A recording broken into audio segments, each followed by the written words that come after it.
my son's reaching an age where he's got a lot of questions about God and heaven and hell and religion in general, or spirituality more so than religion, but religion's in there too. And I think about when I was a kid, same questions with my parents. And I could even lump this in with he's got questions about sex and birds and the bees and all that. And I've made the decision that I'm going to do things differently. So he asked me a question about the birds and the bees. I just tell him the truth. I remember asking my mom how my little brother got into her belly, and I don't know what she said. It was very vague. It made no sense. I was 6 years old. So my son asked me, and I'm just blunt about it. Tell him exactly the the anatomical process. Same thing with heaven and hell. Same thing with religion. Same thing with spirituality. I tell him, as his father, my opinions on it, where I've come to terms with all of it. And I believe I'm in a good, healthy place. I've been through, many different spiritual paradigms in my life, different aspects of religion from a belief standpoint, a participation standpoint. Been through a lot, seen a lot, and I've just come into this space where if I had to label myself, I would say I'm more in line with Taoism. I love the verses of the Tao, T-A-O, right? Dr. Wayne Dyer dissects the Tao very well.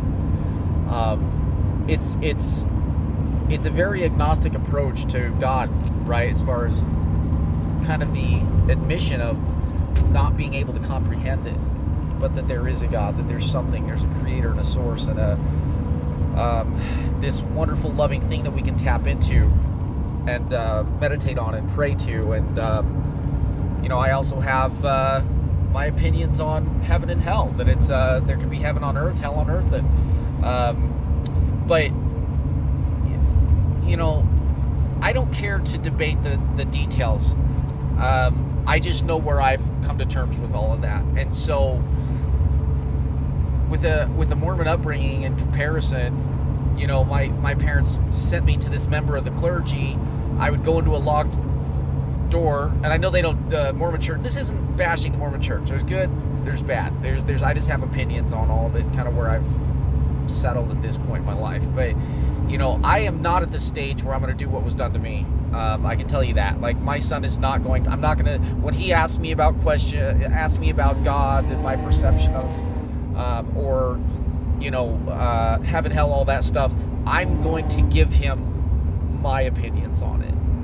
I'm not going to say, well, go talk to this guy. He can tell you. Because whether it's a Catholic priest or a minister, a paid member of the clergy, or like Mormons, a volunteer who his job is to help guide you through this spiritual process, who on earth is better to do that than the parent, right? If you really feel so inadequate and so inept that you can't and don't feel comfortable telling your own child about spirituality, say, oh, somebody else is more spiritual than me, then you know what? You've been brainwashed. You got it wrong. Nobody loves your child like you do. At least this should be the case. I can tell you this, nobody loves my child like I do. Nobody cares more about my child's well-being emotionally, mentally, spiritually, physically. Nobody cares about that more than I do. So why would I hand that over to someone else? Why would I give my child's paradigm, their understanding of the world, when they're so pliable, so easily manipulated, whether the intentions are good or bad from anyone else or for me? My intentions are good. Members of the clergy, I'm sure their intentions are good. But the way spirituality, my perception of God, the way it was conveyed to me, didn't do me a lot of favors oftentimes. I had to work through it. I had to come to my own understanding. It was very difficult. It took a lot of time. So I'm very pleased with the conversations I'm having with my son and my daughter. They have a very healthy outlook on what God is and what God can be for them, what prayer can be for them, do for them, what meditation can do, the values of living a life based in good principles, a life based in integrity, the natural consequences of good choices, taking care of your body, You know, a lot of the principles are aligned with what major religions evangelize, but it's my twist on it, it's my flavor. And as a parent, not only do I have that right with my child, but it's a privilege, it's an honor, and it's a course of action that I've chosen, I'm taking, and that I'm very happy with. So I just wanted to convey that. I know, you know, I don't know, there's just so many people struggling with, you know, yes, 10 different people on parenting, you'll get 10 different opinions. We're all trying it, we're all experimenting, trying to do this thing the best we can. I have a happy home, you know, I have a cohesive family unit right now, and that was more than I had as a child.